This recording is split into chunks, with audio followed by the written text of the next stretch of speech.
Hello friends, welcome back. स्वागत है आपका एकेडमी टू आईआईटी में। आज की हमारी मैथ्स का क्लास का टॉपिक है एलपीपी, जिसका फुल फॉर्म है लीनियर प्रोग्रामिंग प्रॉब्लम्स।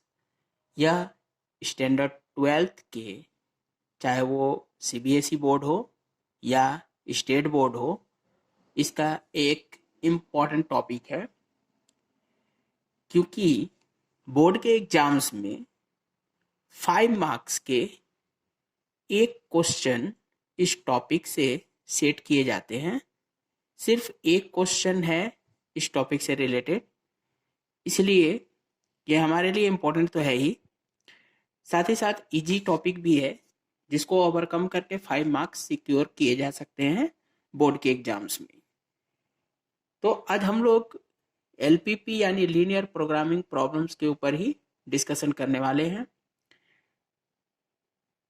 अब रही बात कि ये एलपीपी यानी कि लीनियर प्रोग्रामिंग प्रॉब्लम्स में हम लोगों को करना क्या है, तो मैं एक रिव्यू बताता हूं आपको। स्टैंडर्ड 11 में हम लोगों ने पढ़ा है लीनियर इनइक्वालिटीज। लीनियर इनइक्वालिटीज, यह लीनियर इनइक्वालिटीज में हम लोगों ने सीखा था ग्राफिकल रिप्रेजेंटेशन। उसी ग्राफिकल रिप्रेजेंटेशन को बड़े लेवल पर डिस्क्राइब करते हुए हम लोग लीनियर प्रोग्रामिंग प्रॉब्लम्स के क्वेश्चंस को सॉल्व करेंगे। सबसे पहले एक छोटा सा रिव्यू ले लिया जाए ग्राफ के बारे में। दैट्स नॉर्मली हमारे ग्राफ को ड्रॉ करने का तरीका होता है X axis, that's X dash, this is the Y axis and that is the Y dash. ये एक्स का पॉजिटिव पार्ट हो गया, that's called positive X axis, and opposite of positive x-axis it is called the negative x-axis, just like 1 2 3, and both the axes cut at a point called origin, and positive के opposite में जब X axis को हम लोग देखते हैं it is the negative X axis. Now similarly जब हम लोग वाई एक्सिस की बात करेंगे, then the upward portion is called positive y-axis, just like 1 2 3, and the downward portion is called negative y-axis, that's a -1 -2 -3। ये बेसिक्स इंफॉर्मेशन हो गई कि हम लोगों को ग्राफ में फॉर्मेट कैसे लेते हैं। अब हम लोगों को एक चीज इंपॉर्टेंट बात होती है, दैट्स x इक्वल टू 0 अगर हम लोग लेते हैं तो इसका सिग्निफिकेंस होता है that is the Y axis. x equal to 0 का मतलब क्या हो गया, दैट मीन्स जब हम लोग ओरिजिन की बात करते हैं तो यहाँ पर x और y दोनों 0 होते हैं। जब हम लोग ओरिजिन से लेफ्ट और राइट की तरफ बढ़ते हैं तो हमारे x एक्सिस में चेंजिंग आती है, और जब हम लोग अपवर्ड या डाउनवर्ड बढ़ते हैं तो हमारे y एक्सिस में चेंजिंग आती है। अब अगर हम अपवर्ड या डाउनवर्ड की तरफ बढ़ते हैं ओरिजिन के अकॉर्डिंग, तो हम लेफ्ट या राइट की तरफ मूव नहीं कर रहे हैं, हम लोग सिर्फ अपवर्ड या डाउनवर्ड मूव कर रहे हैं। तो वहां पर जब तक हम वाई एक्सिस पर हैं तब तक हमारा एक्स का वैल्यू ऑलवेज कांस्टेंट यानी कि 0 मिलेगा। इसी तरीके से जब हम लोग लेफ्ट या राइट की तरफ बढ़ते हैं ऑन द हॉरिजॉन्टल एक्सिस यानी कि एक्स एक्सिस, उस समय हम अपवर्ड या डाउनवर्ड अगर ना चल रहे हों तो हमारा क्या हो जाएगा कि वाई ऑलवेज 0। तो इसके अकॉर्डिंग x इक्वल टू 0 का सिग्निफिकेंस है दैट्स अ वाई एक्सिस, यानी कि वाई एक्सिस का इक्वेशन अगर पूछा जाता है तो ये होता है x इक्वल टू 0। इसी तरीके से y इक्वल टू 0 का सिग्निफिकेंस होता है x एक्सिस, यानी कि जब तक आप x एक्सिस पर हैं तब तक आपके y का वैल्यू 0, और जब तक आप y एक्सिस पर हैं तब तक आपके x का वैल्यू 0 होगा। नाउ अब इसको थोड़ा इम्प्रूव किया जाए। अगर कहीं पर x greater than equal to 0 लिखा हुआ है तो x greater than equal to 0 का सिग्निफिकेंस क्या हो गया, x इक्वल टू 0 मतलब क्या, y एक्सिस। दैट मीन्स हम लोग इसकी बात करेंगे तो ये हो गया x इक्वल टू 0, लेकिन यहाँ पर क्या बोल रहा है x greater than equal to 0, x का वैल्यू 0 से बड़ा हो या बराबर हो, यानी कि हम लोग इधर की तरफ मूव करेंगे। That is called the x greater than equal to 0। और इसी तरीके से ये क्या हमारा दिखा रहा है, positive y axis, positive y axis. इसी तरीके से जब हम लोग y greater than equal to 0 की बात करेंगे तो यहां पर हम मतलब क्या हो गया, जस्ट लाइक दिस, हम लोग y इक्वल टू 0 यानी कि x एक्सिस और इससे बड़ा दैट्स ऊपर की तरफ, ठीक है। तो इस तरीके से x greater than equal to 0 and y greater than equal to 0, ये हमारे दोनों मिलकर क्या हो जाएंगे, दैट इज ये हमारे फर्स्ट क्वाड्रेंट को दैट मीन्स शो करेंगे इस तरीके से। यानी कि जब आपको x greater then 0 and y greater then 0 लिखा हुआ तो इसका सिग्निफिकेंस हो गया दैट्स आपका जो ग्राफ है वो फर्स्ट क्वाड्रेंट में लाई करेगा। अब रही बात कि इतना जानने के बाद अब हम लोगों को ग्राफ में यूटिलाइजेशन देखना है, तो हम लोग सबसे पहले लीनियर इनइक्वालिटीज के एक ग्राफ को रिवाइज करने के लिए या रिकॉल करने के लिए पहले हम लोग उसे देखेंगे, अच्छे से समझेंगे, एंड शेडिंग पोर्शंस कैसे हम लोग फाइंड आउट करते हैं उसे सीखेंगे। उसके बाद हम लोग लीनियर प्रोग्रामिंग प्रॉब्लम से रिलेटेड क्वेश्चन को सीखेंगे, जिससे कि हमें आसानी हो जाएगी डिस्क्राइब करने में। तो चलिए देखते हैं, ये रहा हमारा question related to linear inequation. अब इन इक्वेशन का मतलब क्या है, अगर आपको पता है अच्छी बात है, नहीं तो फिर हम लोग एक बार इसको रिकॉल कर लेते हैं। अगर किसी रिप्रेजेंटेशन में अगर इक्वल का साइन लगा हो then it is called the equation, और अगर वहां पर ग्रेटर देन या लेस देन का साइन लग गया है then it's called the inequation. It is not the perfect equal to, it is the less than और ग्रेटर देन। तो हमारा जो भी क्वेश्चन दिया रहेगा उसमें ग्रेटर देन या लेस देन का इस तरीके से सिंबल लगा होगा। तो अब इस इन इक्वेशन को करना क्या है, तो क्वेश्चन पढ़ते हैं हम लोग, graph the solution set of the in equation. यानी कि यहाँ पर जो हमारा इन इक्वलिटीज होते हैं, यहाँ पर हमारे एक्स और वाई के जो वैल्यू आते हैं, यानी कि जो सॉल्यूशन आता है वो कोई पर्टिकुलर वैल्यू ना होकर दैट्स ग्रुप ऑफ वैल्यूज होते हैं, और उनको दैट मीन्स हम लोग सॉल्यूशन सेट कहते हैं। लेकिन यहाँ पर हम लोगों को करना क्या है, सॉल्यूशन सेट्स दिखाने के लिए हम लोगों को ग्राफ ड्रॉ करने के लिए बोला जा रहा है। तो हम लोग इस चीज पर काम करेंगे। सबसे पहली बात कि हम लोग जब इस तरीके के क्वेश्चंस को सॉल्व करेंगे तो वहां पर जो इनइक्वालिटीज है उसको हम लोग सबसे पहले इक्वेशन में कन्वर्ट कर लेंगे, क्योंकि डायरेक्ट इनइक्वालिटीज के ग्राफ ड्रॉ करना मुश्किल है, या फिर हम लोग ये कहेंगे कि हम लोग इक्वेशंस के थ्रू ही इनइक्वालिटीज के ग्राफ को ड्रॉ कर सकते हैं। तो ये हमारा इक्वेशन बन गया। अब इसमें हम लोग y इक्वल टू निकालेंगे, that is 3 minus 2x।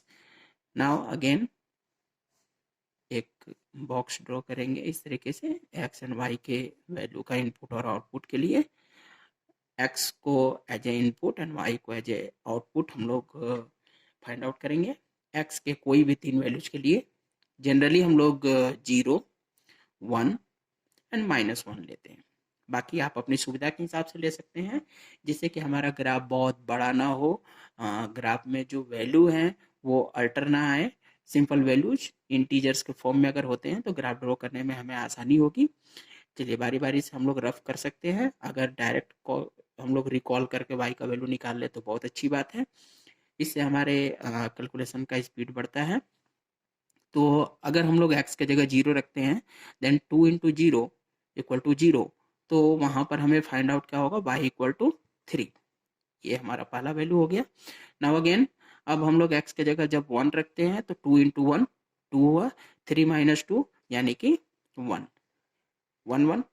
Now next is x के जगह हमें -1 रखनी है, तो minus minus plus and 2 into 1 2 that's +2, तो 3 + 2 यानी कि 5। अगर आप इस तरीके से डायरेक्ट समझ जाते हैं डायरेक्ट लिखे, नहीं तो फिर आप रफ भी कर सकते हैं। रफ करके आपको ये पॉइंट्स फाइंड आउट करने हैं। अब ये रही बात कि हम लोग इसे पॉइंट में अगर कन्वर्ट करते हैं दैट इज द 0 3 जब भी कोऑर्डिनेट एक्सिस में हम लोग पॉइंट्स को लिखते हैं तो एक्स को पहले और वाई को उसके बाद लिखते हैं। Now second is the 1 1, now third is -1 5। इस तरीके से हमें 3 पॉइंट्स मिल गए। ऐसे नॉर्मली ग्राफ ड्रॉ करने के लिए हमें 3 पॉइंट्स लेने होते हैं। अब इन तीनों पॉइंट्स को हम लोग ग्राफ पेपर हम लोग लेंगे, और ग्राफ पेपर में मैंने ये पहले से बना रखा है, आप लोग इसको केयरफुली बनाओगे। और सबसे इम्पोर्टेंट बात की, जब भी हम लोग ग्राफ ड्रॉ करेंगे तो मैंने इसे पेन से बनाया है ताकि ये कैमरे में विजुअलाइज हो सके, इजीली दिख सके। लेकिन आप जब एग्जाम में या क्लास में कभी भी आप प्रैक्टिस करते हो तो आप ग्राफ पेपर में ओनली पेंसिल का यूज करेंगे, और अगर आप पेन का यूज करते हैं देन ग्राफ को रॉन्ग बना जाएगा। सो इस पर ध्यान रखेंगे हम लोग। नाउ अपने पॉइंट्स को ग्राफ में हम लोग किस तरीके से इंडिकेट करेंगे उसे देखा जाए। हमारा पॉइंट्स है 0 3, x equal to 0 and y equal to 3, x equal to 0 this and y equal to 3 that's this. ये हमारा पॉइंट है 0 3। इस तरीके से जो भी पॉइंट्स हम लोग लेंगे उसे साथ में इंडिकेट करते चलेंगे। Now second point is the 1 1, x equal to 1 and y equal to 1। ये रहा हमारा 1 एंड 1, ये हो गए। Now third point is -1 5, that's x equal to -1 and y equal to 5। This is the our third point, -1 and 5। अब तीनों points हमें मिल चुके हैं। अब हम लोग करेंगे क्या, रफ वर्क कभी नहीं करेंगे हम लोग। यहाँ पर इस तरीके से स्केल को हमने प्लेस किया, और प्लेस करके हम लोग इस तरीके से लाइन को ड्रॉ करेंगे। अभी देखिए, अभी हमारा ये ग्राफ बन के तैयार है फॉर द इक्वलिटीज। क्यों? क्योंकि इक्वेशन के अकॉर्डिंग हमने ग्राफ ड्रॉ किया। हमने ये जो सॉल्व किया ये इक्वेशन लेकर सॉल्व किया, और इसके अकॉर्डिंग हमने ग्राफ को ड्रॉ किया। लेकिन हमें ग्राफ जो ड्रॉ करनी है वो इस इनइक्वालिटी के लिए ड्रॉ करनी है। तो अब हम लोग चले आते हैं अपनी इनइक्वालिटीज पर, यानी कि 2x plus Y greater than equal to 3। ये हमारा जो क्वेश्चन है, इन इक्वेशन है, ये कंप्लीट इन इक्वेशन हो गया। अब यहाँ पर हम लोगों को चेक करनी है कि हम लोगों को ग्राफ के किस पोर्शन को सेट करना है, क्योंकि हमें सॉल्यूशन सेट दिखाना है। तो हम लोगों को ग्राफ के किसी पर्टिकुलर पोर्शन को शेड करना होगा जो कि इसके सॉल्यूशन सेट को दिखाए। अब जब हम लोग सॉल्यूशन सेट को शेड करने की बात करेंगे तो पहले हम लोग चेक करेंगे। ये हमने चेक किया। यहाँ पर चेक करने के लिए हम लोग क्या करते हैं कि x और y दोनों के वैल्यू को 0 0 पुट करते हैं अपने इन इक्वेशन में, और वहाँ से जो आउटपुट होती है वो हमें इंडिकेट करता है कि हमें किधर की तरफ ग्राफ को सेट करना है। तो चलिए, यहाँ x की जगह 0 और y की जगह भी 0 रखा है। तो हमारा ओवरऑल आया 0 greater than equal to 3, that is the false, that is the false. अब ये हमारा ये जो स्टेटमेंट आया कि 0 3 से बड़ा है, ये हमारा स्टेटमेंट फॉल्स है। इसे इस तरीके से लिख लेंगे। अब रही बात कि फॉल्स हो गई या ट्रू हो गई, उससे हमें क्या पता चलेगा, तो ये अलग से आप नोट करके अपनी नोटबुक में रख लेना। ये हमारे काम की चीज है कि अगर relation when we put x equal to 0 and also y equal to 0, if output is true, अगर हमारा x equal to 0 और y equal to 0 रखने पर आउटपुट ट्रू आता है, देन शेडिंग किधर की तरफ होगी, towards the origin, towards the origin, यानी कि ओरिजिन की तरफ हम लोग इसको सेट कर देंगे अगर ट्रू आता है तो। और ठीक है, नेक्स्ट क्वेश्चन इज दैट कि अगर फॉल्स आ जाए तो क्या करेंगे, तो फॉल्स आने पर हम लोग किधर की तरफ सेट करेंगे, तो अवे फ्रॉम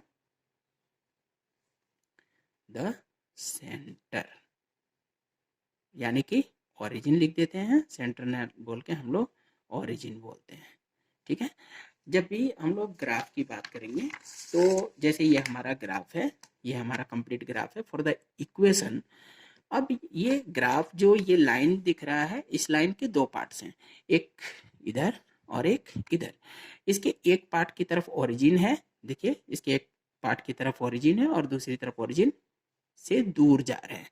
तो वही चीज यहाँ पर बोला गया कि अगर आपका आउटपुट ट्रू आता है देन आप ओरिजिन की तरफ सेट कीजिए, और अगर आउटपुट फॉल्स आता है देन ओरिजिन से दूसरी तरफ। तो हमारा जो आउटपुट आया वो क्या आया है, फॉल्स आया है। तो हम लोग क्या करेंगे कि जिधर की तरफ सेट करना है, यानी कि फॉल्स आने का मतलब क्या है कि ओरिजिन से दूर जाना है दूसरी तरफ, तो उधर की तरफ हम लोग एरो के सिंबल को लगा लेंगे। चूंकि हम लोग सिंगल इनइक्वालिटी के ऊपर काम कर रहे हैं तो यहाँ पर हमारे पास फ्लेक्सिबिलिटी है कि हम लोग एरो लगाएं या ना लगाएं, हमें इजी पड़ेगा। लेकिन जब हम लोग मल्टीपल इनइक्वालिटीज के ऊपर काम करते हैं, यानी कि एलपीपी के क्वेश्चंस पे काम करते हैं, तो वहाँ हमें मल्टीपल ग्राफ्स पे काम करनी होती है, और उस केस में एरो का सिंबल लगाना बहुत ज़रूरी होता है। डायरेक्ट हम लोग सेट नहीं करेंगे जब तक हमारा कंफर्म आउटपुट यानी कि सॉल्यूशन सेट पता ना चल जाए।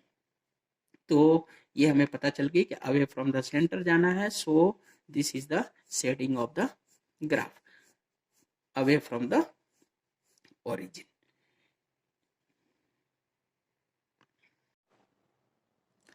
इनइक्वलिटीज का रिवीजन तो हो गया, अब हम लोग चले आते हैं अपने मेन पर्पस पर जो कि हमें डिस्कस करनी है, दैट इज कॉल्ड एलपीपी, जो कि हमारा इम्पोर्टेंट है for the 5 marks of board exams. यहाँ पर हम लोग क्वेश्चन के फॉर्मेट को सीखेंगे, क्वेश्चन के फॉर्मेट को जानेंगे कि किस तरीके से हमारे क्वेश्चंस सेट होंगे एलपीपी में। तो हमारा क्वेश्चन है solve the following problem graphically. ये आप ध्यान में रखोगे कि जब भी एलपीपी का क्वेश्चन आएगा तो वो फॉर्मेट यही रहेगी, बस वहाँ डेटा चेंज होते हैं। तो क्वेश्चन क्या बोल रहा है, solve the following problem graphically, minimise and maximise z equal to 5x plus 3y subject to the constants. यहाँ पर कुछ इक्वेशंस दिए हुए रहेंगे, सॉरी इन इक्वेशंस दिए हुए रहेंगे, क्योंकि यहाँ पर हम लोगों को लेस देन ग्रेटर देन का सिंबल है, इन्हें हम इन इक्वेशंस कहते हैं, इस पर बात हो चुकी है। तो अब यहाँ पर ये जो minimise, maximise and Z equal to दिया हुआ है, इसका क्या मतलब है। तो सिंपल लैंग्वेज में अगर समझा जाए तो हमें ये Z equal to 5x plus 3y जो है ये एक रिसोर्स का कंडीशन दिया होगा, और हमें उस रिसोर्स से मिनिमम एंड मैक्सिमम आउटपुट कितने आ सकते हैं उन्हें इंडिकेट करना होगा with the help of these inequalities. अगर आपको टेक्निकल बात समझ में आ गई तो अच्छी बात है, नहीं तो उतना टेक्निकल होने की जरूरत नहीं है। हम लोग क्वेश्चन के फॉर्मेट पर ध्यान देंगे कि हमें इस क्वेश्चन को सॉल्व कैसे करनी है। तो सबसे पहली बात कि इनइक्वालिटीज का जो ग्राफ हम लोगों ने ड्रॉ करने सीखा, हम लोग सबसे पहले वो काम करेंगे, उसके बाद इसमें नया क्या है उस पर बात होगी। तो सबसे पहले हम लोग करेंगे क्या, फर्स्ट इनइक्वालिटी हमारा 3x प्लस 5y, इसे इक्वेशन में बदल देंगे 15। अब यहाँ से हमें y को अकेला करना है, x को हम दूसरी तरफ भेज देते हैं। इसके बाद y इक्वल टू हो गया 15 माइनस 3x बाई 5। अब देखिए यहाँ पर जब हम लोग ये इनइक्वालिटीज के ग्राफ को ड्रॉ कर रहे होंगे बेसिकली फॉर द एलपीपी, तो वहाँ हम लोग दो पॉइंट्स को कांस्टेंट करके लेंगे, दैट्स फिक्स करके, एक बार x इक्वल टू 0, एक बार y इक्वल टू 0। ये काम कॉमनली हम लोगों को करना है, और इसमें हम लोग पहले दो वैल्यूज को फाइंड आउट करके ले लें। x इक्वल टू जब 0 रखेंगे तो 3 इंटू 0 यानी कि 0 हो गया। नाउ 15 बाई 5 यानी कि 5 3 जा 15, यानी कि y का वैल्यू हमारा इस केस में आ गया 3। अब हम लोग दूसरे वाले केस में y इक्वल टू 0 लेते हैं, तो 0 equal to 15 minus 3x by 5, ये 5 जाकर 0 से मल्टीप्लाई होगा, दैट्स अ 0, यानी कि 15 माइनस 3x इक्वल टू 0। फिर 15 को हम लोग इधर की तरफ सेंड कर देंगे, तो 3x इक्वल टू 15 यानी कि x इक्वल टू 5। ये हमारे दो पॉइंट्स हो गए, और तीसरे पॉइंट में हमारे पास चॉइस होगी कि हम कुछ भी ले सकते हैं जिससे कि हमारा जो वैल्यू है वो कम से कम फ्रैक्शन में नहीं आए। तो x के जगह बारी बारी से हम लोग वैल्यू रख के चेक करते हैं, दैट्स जब x के जगह हम लोग 0 तो ऑलरेडी ले चुके हैं, जब x के जगह हम लोग 1 लेंगे तो 3 × 1 3 हो जाएगा, 15 माइनस 3 यानी कि 12। इस केस में हमारा क्या हो जाएगा कि 12/5 आ जाएगा आउटपुट, जो कि टर्म्स ऑफ फ्रैक्शन है, और फ्रैक्शन लेने से हमें बचना है क्योंकि ग्राफ में नॉर्मली फ्रैक्शन दिखाना थोड़ा अल्टर हो जाता है, तो हम लोग इंटीजर्स फाइंड आउट करने की कोशिश करेंगे। एक कॉमन सेंस की बात ये हो सकती है कि अगर हमने 5 लिया है तो हम -5 अगर ले लेते हैं, that's -5 × 3 into that's a minus, तो माइनस माइनस प्लस हो गया, एंड 3 5 जा 15 हो गया, तो 15 15 हो गया 30। एंड उस केस में 5 के जगह 5 से जब 30 को डिवाइड करेंगे तो आउटपुट आ जाएगा 6। यानी कि जब x की जगह हम -5 लेते हैं तो y हमारा आ जाएगा क्या, दैट इज 6। तो इस तरीके से तीनों पॉइंट्स हमारे फाइंड आउट हो गए फर्स्ट वाले इन इक्वेशन के लिए। अब हम लोग दूसरी वाली इन इक्वेशन को लेते हैं, 5x प्लस 2y, और हमें क्या करना है कि इन इक्वेशन को इक्वेशन में बदल देना है। जब हम लोग इन इक्वेशन को इक्वेशन में बदल लेंगे, अब इसे हम लोग आसानी से ग्राफ में कन्वर्ट कर सकते हैं। ये हो गया हमारा 10 माइनस 5x, यानी कि y equal to 10 minus 5x/2। अब ये 10 माइनस 5x/2 में अगेन हम लोग ये बॉक्स ड्रॉ किए, और ये x एंड y को हम लोग नोटिफाई किए। अब x के जगह अगेन एक बार x0, एक बार y0, ये हमें करना है, ये कॉमन बात रहेगी हमारी। अब जैसे ही हम x के जगह 0 करेंगे तो 5 × 0 0 हो गया, दैट मीन्स द 10/2, यानी कि हमारा आउटपुट हो गया 5। नाउ नेक्स्ट में हमें क्या करना है, y के जगह 0 लेना है, दिस इज द 0, तो इधर 2 को भेजा हमने, तो 0 से मल्टीप्लाई होकर ये 0 हो गया, यानी कि 10 माइनस 5x इक्वल टू 0, यानी कि 5x इक्वल टू 10, यानी कि x इक्वल टू 2। ये 2 पॉइंट्स हो गए हमारे। अब तीसरा पॉइंट मैंने अभी अभी जस्ट आपको बताया क्या कि एक बार हम लोगों ने 2 लिया है, एक बार हम -2 ले सकते हैं, इजीली हम लोग इसको फाइंड आउट कर सकते हैं। दैट्स -2 जब हम लोग लेंगे तो -2 इंटू -5, तो माइनस माइनस प्लस हो गया, और 5 2 जा 10 हो गया, 10 एंड 10 20, यानी कि 20/2, यानी कि जब हम लोग -2 लेंगे तो हमारा 20/2 आएगा, यानी कि 10 आ गया। ये हो गई हमारी दैट इज दोनों ग्राफ की इनपुट एंड आउटपुट। और अभी अभी मैंने इन दोनों का नोटिफिकेशन बताया था कि ये x greater than equal to 0 और y greater than equal to 0 लिखा हुआ है, यानी कि जब हम लोग कोऑर्डिनेट्स में बात करेंगे तो ये x greater then 0 y greater then 0 जो है वो इस तरीके से हमें फर्स्ट क्वाड्रेंट की तरफ बाउंड कर देते हैं कि हमें इस क्वाड्रेंट के बाहर नहीं जाना है, हमारा जो भी ग्राफ होगा वो बाउंडेड रहेगा इन दोनों, दैट मीन्स एक्सिस के पॉजिटिव एक्सिस के बीच में, यानी कि फर्स्ट क्वाड्रेंट में, फर्स्ट क्वाड्रेंट में, ठीक है। इसे हम लोग ध्यान रखेंगे। नाउ अब हम लोग इस डेटा को लेकर अपने ग्राफ का काम करेंगे।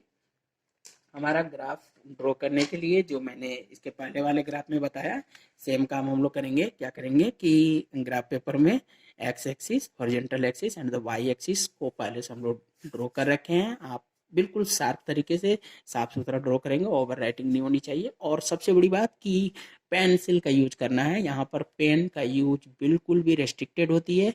अगर आपने ग्राफ पेपर में कहीं पर भी पेन का यूज किया है तो वो ग्राफ गलत माना जाएगा। तो पहले हम लोग फर्स्ट वाले के लिए 0 3 5 0, that's x equal to 0 y equal to 3, यानी कि ये रहा हमारा 0 3। Now second is the 5 0, x equal to 5 y equal to 0, x equal to 5 y equal to 0। And third point is that -5 6, that's x equal to -5 and y equal to, चले जाइए 6, ये रहा हमारा 6 के सामने, तो ये हो गया -5 एंड 6। अब एक बार में हम लोग दोनों ग्राफ के पॉइंट्स को एंटरटेन नहीं करेंगे। हम लोगों ने तीनों पॉइंट्स ले लिए फर्स्ट वाले ग्राफ के लिए। अब क्या करेंगे, स्केल का यूज करते हुए तीनों को आपस में हम जोड़ेंगे। तीनों को जब हम लोग आपस में जोड़ेंगे, दैट इज हमें एक स्ट्रेट लाइन मिलेगी। ये हो गई हमारी स्ट्रेट लाइन। आपको जो स्ट्रेट लाइन मिल गई, अब आपको करना क्या है कि अब सेकंड वाले के लिए, लेकिन उसके पहले हम लोग जिसका भी ग्राफ ड्रॉ करेंगे उस ग्राफ का वहाँ पर हम लोग लिख देंगे किस इक्वेशन का वो ग्राफ है, तो 3x plus 5y less than equal to 15 का। ये हमारा पहला काम कंप्लीट। अब जाकर हम लोग दूसरे वाले ग्राफ पे काम शुरू करेंगे।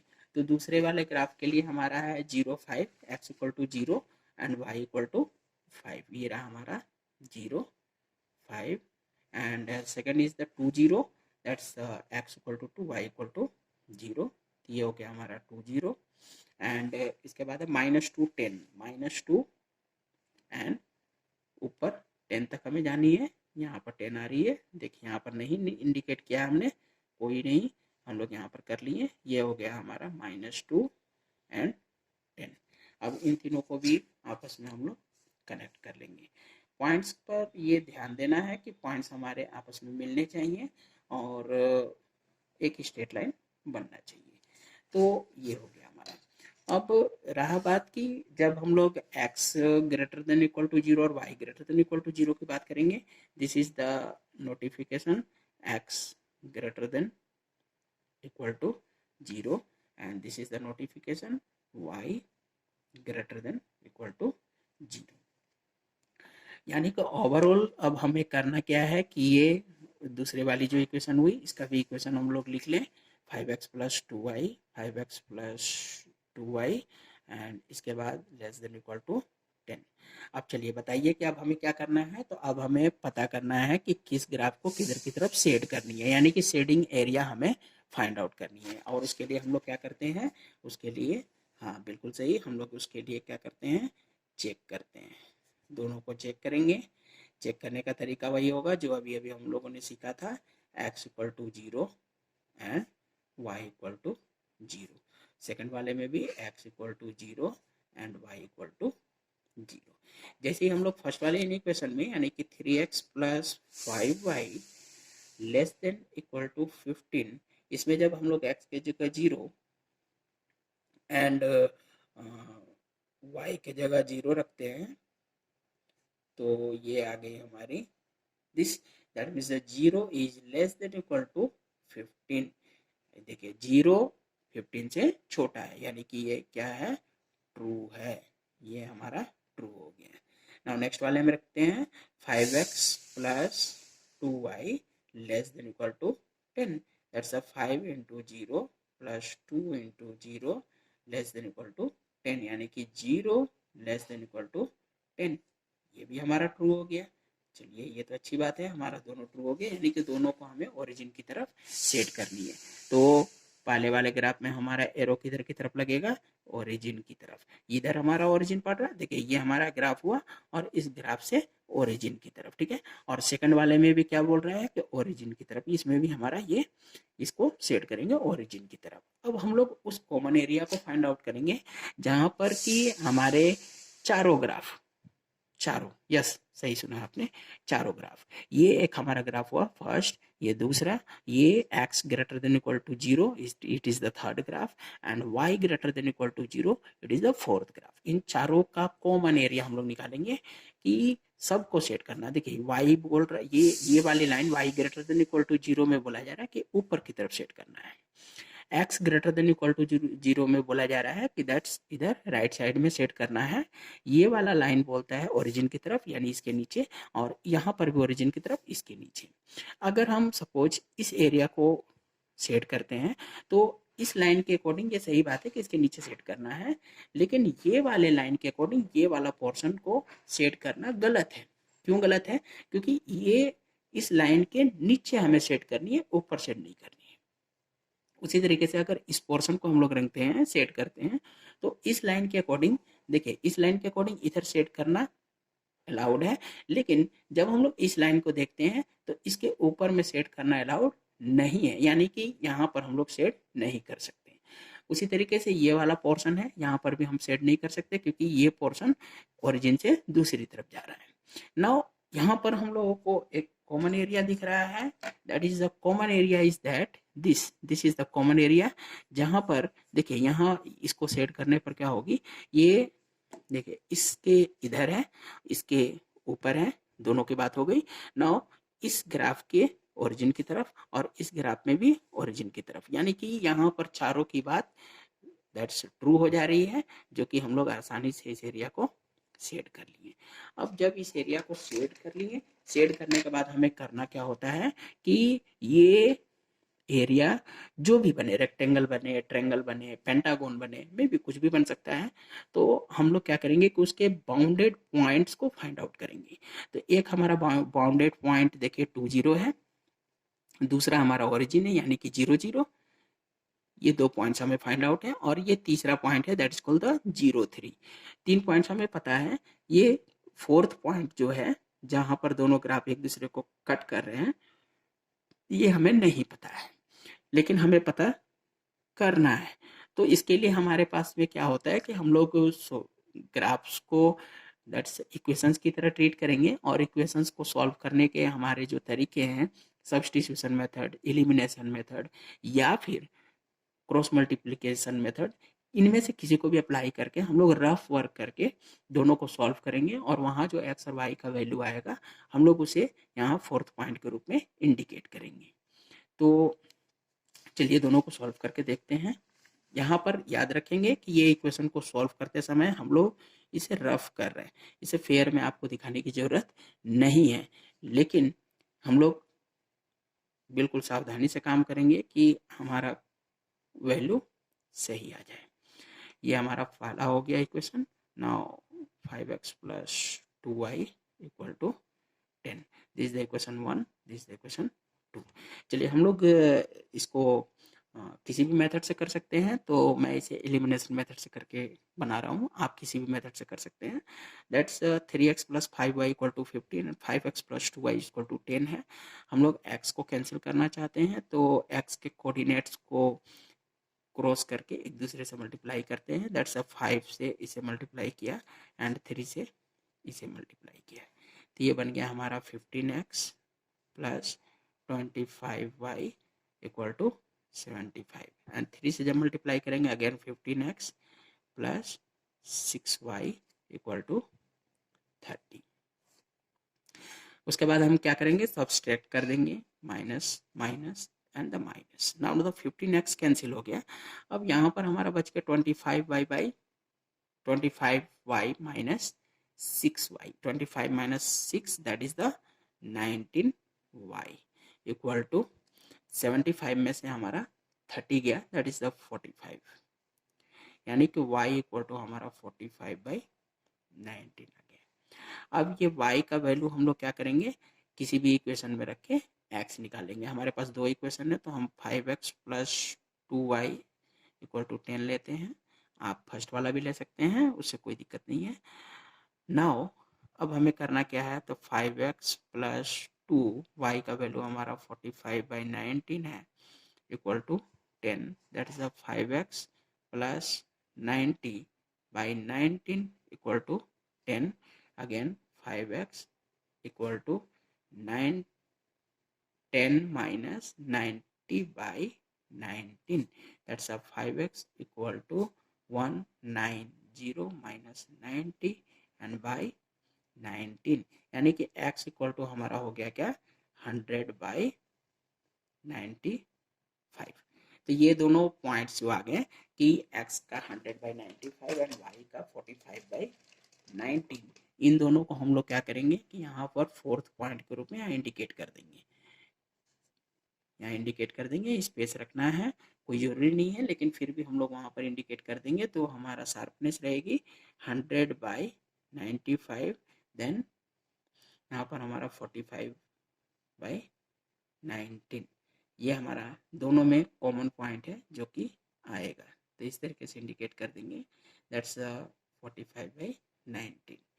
अब चले आइए ग्राफ में, यानी कि फोर्थ पॉइंट जो हमारा है वो क्या है, तो फोर्थ पॉइंट है हमारा that is 100 by 95 and 45 by 19। चलिए अब चारों पॉइंट्स पता चल गए, चारों के हम नाम दे देंगे, that is A B and C, जो पॉइंट्स हमारे बाउंडेड एरिया के हैं उन्हीं को, और ये डी, चारों पॉइंट्स का नाम दे दिया हमने।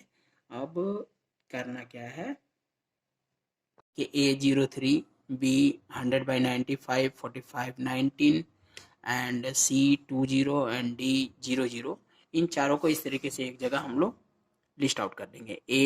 बी में 100/95 जो था वो हम लोग 5 से इसको कट किए तो 20/19 में कन्वर्ट हो गया। हम लोग सिंपलेस्ट फॉर्म में कर लेंगे ताकि कैलकुलेशन में हमें आसानी हो। सी हमारा 20 है, D00 है, और इन सारे पॉइंट्स के लिए हमें जेड का वैल्यू फाइंड आउट करना है। अब जेड क्या है, तो क्वेश्चन में जो हमारा जेड का इंडिकेशन है, Z equal to 5x plus 3y, जो इक्वेशन दिया हुआ रहेगा क्वेश्चन में क्या है, Z equal to 5x plus 3y। अब ये 5x प्लस 3y जो हमारा है, इसमें हमें करना क्या है कि x और y का वैल्यू जो है वो हम लोगों को बारी बारी से चारों पॉइंट्स के अकॉर्डिंग यहाँ से लेना है और इसमें पुट करना है, और सबके लिए हमें z का वैल्यू फाइंड आउट करना है। तो चलिए पहले पॉइंट ए के लिए बात करें। पॉइंट ए है हमारा 0, 3, यानी कि x बराबर 0 और y बराबर 3। यहाँ पर z जब हम लोग निकालेंगे तो 5 इंटू 0 प्लस 3 इंटू 3, ओवरऑल हमारा आ गया 0 प्लस 9 यानी कि 9। ये फर्स्ट वाले पॉइंट के लिए जेड हमारा आ गया 9।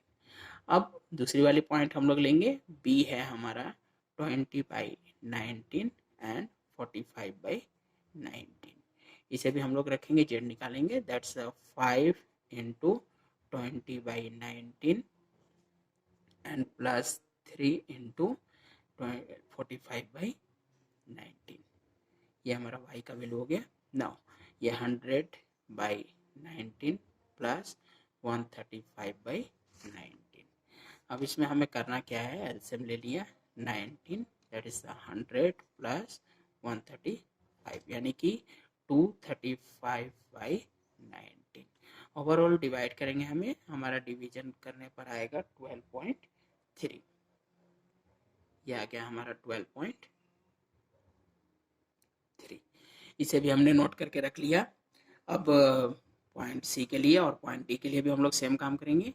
सी हमारा क्या है 20, यानी कि जेड इक्वल टू हमारा आ गया 5 इंटू 2 एंड प्लस 3 इंटू 0 यानी कि 10। ये इसे लिख दिया, दैट्स सॉरी क्या लिखना है 10। जेड का वैल्यू हमने क्या लिख दिया 10। और डी के लिए जब हम लोग काम करेंगे तो 0 0 यानी कि एक्स के जगह भी 0 और y के जगह भी 0। तो ओवरऑल जेड इक्वल टू हमारा आ गया 0। अब यहाँ पर क्वेश्चन में हमारा जब जेड का वैल्यू हम लोगों ने, जेड क्या था रिसोर्स इक्वेशन, और रिसोर्स इक्वेशन में जब हम लोगों ने एक्स और वाई का वो possible outputs of the solution sets में से जब हम लोगों ने टर्म्स ऑफ पॉइंट्स में एक्स और वाई फाइंड आउट करके उसे जेड में रखा, तो हमारे रिसोर्सेस के जो आउटपुट्स हैं वो हमारे पास क्या है, दैट्स फॉर पॉइंट ए हमारा जेड का वैल्यू आया 9 एंड बी के लिए दैट्स 12.3, सी के लिए 10 और डी के लिए 0। तो यहाँ पर ये हमें दिख रहा है कि चारों में जब हम कंपेयर करेंगे it is the maximum value of z and it is the minimum value of z। यही हमें फाइंड आउट करना होता है जब भी हम क्वेश्चन को सॉल्व कर रहे होते हैं। तो हमें रिसोर्स यानी कि जो गिवन इक्वेशंस होते हैं, कोई जरूरी नहीं है कि ऑलवेज जेड के फॉर्म में हो, ये अदर किसी कांस्टेंट के फॉर्म में भी हो सकता है। तो हमें क्या करना होता है कि वो जो गिवन रिसोर्स है उसमें हमें जो बाउंडेड एरियाज मिलेंगे, उन बाउंडेड एरियाज के बाउंडेड पॉइंट्स को फाइंड आउट करके उसके एक्स और वाई के वैल्यू को, यानी कि सॉल्यूशन सेट्स को हम लोग को यहाँ पर बारी बारी से एक्स और वाई का वैल्यू रखना है, और हमें फाइंड आउट करना है कि किस वैल्यू पर जेड का दैट्स आउटकम यानी कि आउटपुट मैक्सिमम होगा और किस पर मिनिमम होगा। अब रही बात कि इस क्वेश्चन में मैक्सिमम और मिनिमम दोनों फाइंड आउट करने के लिए बोला गया था, तो हम लोग दोनों की बात करेंगे। और अगर सिर्फ हमारा मैक्सिमाइज या मिनिमाइज दिया होगा तो वहां पर हम लोग सिर्फ उसको मैक्सिमम को या फिर मिनिमम को हम लोग इंडिकेट करेंगे। तो चलिए अब इस लास्ट में हम लोग एक लाइन लिखेंगे। इस क्वेश्चन का सॉल्यूशन क्या आया हमारा, that's a maximum value of z equal to what 12.3 कहाँ पर एट पॉइंट, ये इस तरीके से हम लोग को लिखना होता है, ठीक है। ये आप लोग भी लिखेंगे तब जाकर हमारा सॉल्यूशन कंप्लीट होगा। 45/19 ये हमारा मैक्सिमम के लिए हो गया। एंड मिनिमम वैल्यू के लिए, चूंकि क्वेश्चन में मैक्सिमम और मिनिमम दोनों पूछा है, तो minimum value of z equal to 0 at point D 0 and 0। It is the complete answer of the question. तो इस तरीके से हम लोग एलपीपी के किसी भी प्रॉब्लम को सॉल्व कर सकते हैं और इजीली हम लोग 5 मार्क्स सिक्योर कर सकते हैं बोर्ड में। So keep practice. हम लोग फिर मिलेंगे नेक्स्ट वीडियो में नए टॉपिक के साथ।